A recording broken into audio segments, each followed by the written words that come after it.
très bien. Et nous allons accueillir Monsieur Mboko François. Monsieur Mboko François, venez.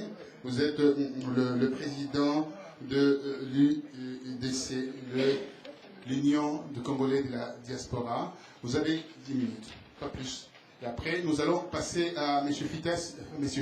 Kita, s'il est dans la salle, de se préparer. Merci pour la parole. Bonsoir à tous et à toutes. Je suis Stéphane Kassa. Je suis le président de l'Union de Congolais de la diaspora. Je salue en passage mes amis, mes collaborateurs qui viennent de très loin. Je vois notre frère Martin qui vient d'Allemagne, Douala, qui est aussi pasteur, qui s'est engagé pour les combats pour la libération de la RDC. Je salue M. Narcisse Lokonda qui est là aussi. Je salue M. Athanas Mapessa. C'est des personnes qui se sont engagées. Je suis venu devant vous, étant frère. Je pense qu'on a écouté plusieurs personnes qui sont passées ici, qui ont parlé. Tout a été dit. Je pense que la situation est grave pour notre pays. Notre aîné pasteur Kabongo, qui est parti que je connais bien, il nous a parlé des perles. Et il nous a parlé aussi du courage. Nous sommes des hommes. Et dans un village, lorsqu'il y a quelqu'un qui arrive pour faire du mal, il faut qu'il y ait des hommes. Le Congo en a assez pleuré. Nous avons pleurniché. L'heure est arrivée maintenant que nous devons nous prendre en charge et travailler pour la libération totale de notre pays.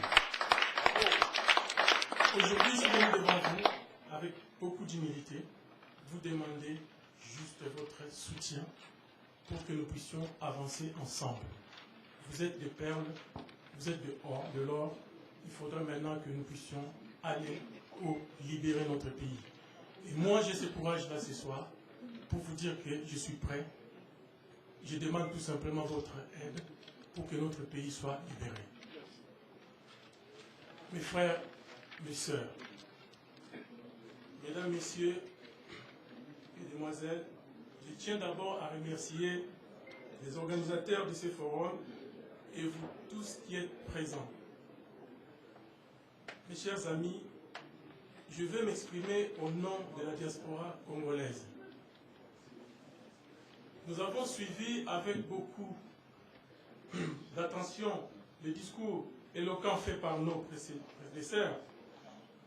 Présentement, nous venons rechercher dans le même sens en rapport avec les manifestes violations des droits de l'homme dans notre pays qui est la République démocratique du Congo. Assez de pleurs, assez de viols. Où sont les justes? Les justes sont là pour défendre les causes. Vous êtes des justes. Il faudrait maintenant vous lever pour pouvoir aider cette population. Mais on nous a parlé ce soir du courage. Qui a ce courage pour dire qu'aujourd'hui je dois me mettre debout pour avancer? Vous êtes là, vous êtes des hommes et des femmes capables. Mais nous avons besoin de ceux courageux qui peuvent dire que assez de tourniquer en rond, assez de crier dans les rues, assez de pleurer, assez de voir nos filles, nos femmes, nos mamans violées, assez de voir nos frères assassinés devant nos yeux. Et moi, j'ai ce courage ce soir pour vous dire que nous devons aller ensemble. Mais on ne pouvait pas aller ensemble si on n'est pas unis. L'unité prime pour libérer notre pays. Essayons d'être forts, essayons de résister devant la corruption. Essayons de mettre en place nos valeurs. Nous avons vu que notre pays n'a plus de valeurs. On a tout perdu. Nous devons baser cette république que nous pensons qui aura lieu demain, ce Congo, ce grand Zaïre. Vous êtes là pour essayer de faire quelque chose. Voilà mes frères.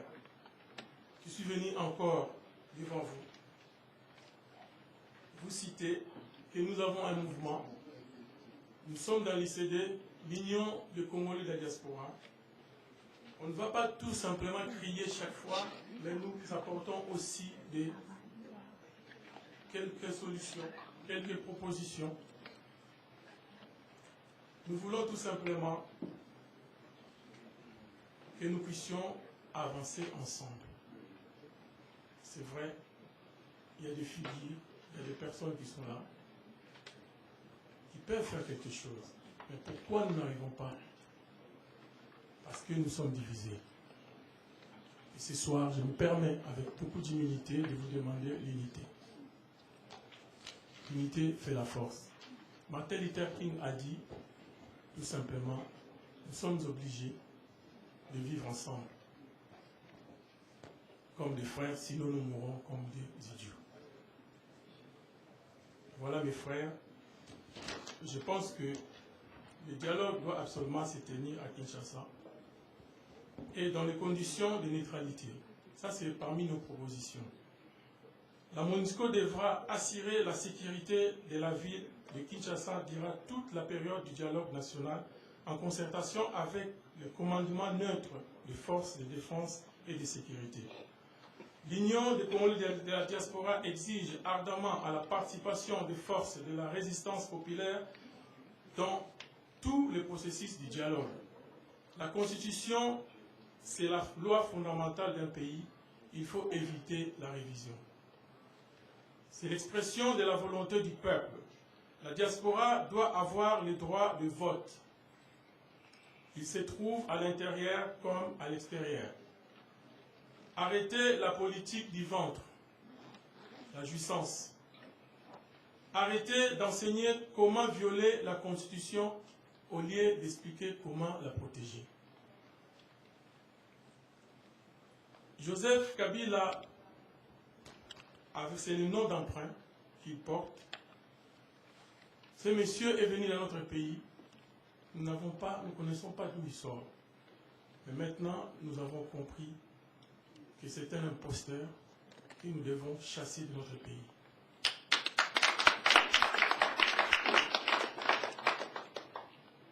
Joseph Kabila doit immédiatement démissionner et sans condition pour permettre une vraie réconciliation nationale et régionale et garantir une intégration régionale des pays souverains. Parlons à présent de l'apparente liberté de presse à Kinshasa. Les acteurs des médias sont devenus de bêtes noires du pouvoir en place à Kinshasa.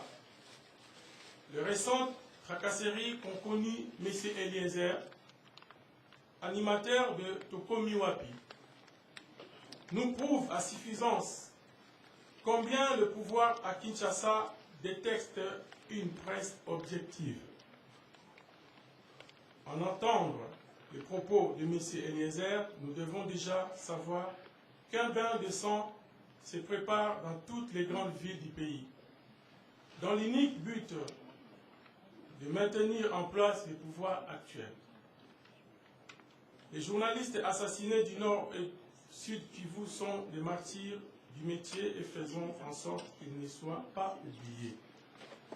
Si c'est à travers la négligence des droits de l'homme, nous devons comprendre que c'est l'accès même au bien-être que le pouvoir en place s'efforce à refuser aux Congolais. Prenons bien conscience de la situation et unissons-nous. Le Congo doit s'habiller de ses propres habits, a dit John Kerry. L'éléphant, je finis pour dire, l'éléphant peut maigrir, mais la souris ne portera jamais ses vêtements. Je vous remercie. Oui, merci. Et vous avez maigri en fait en faisant le régime aussi. C'est très bien, monsieur François Mboukou. Et vous avez été très éloquent. Merci à vous. Merci d'avoir apporté aussi votre soutien par rapport à cette organisation. Merci infiniment.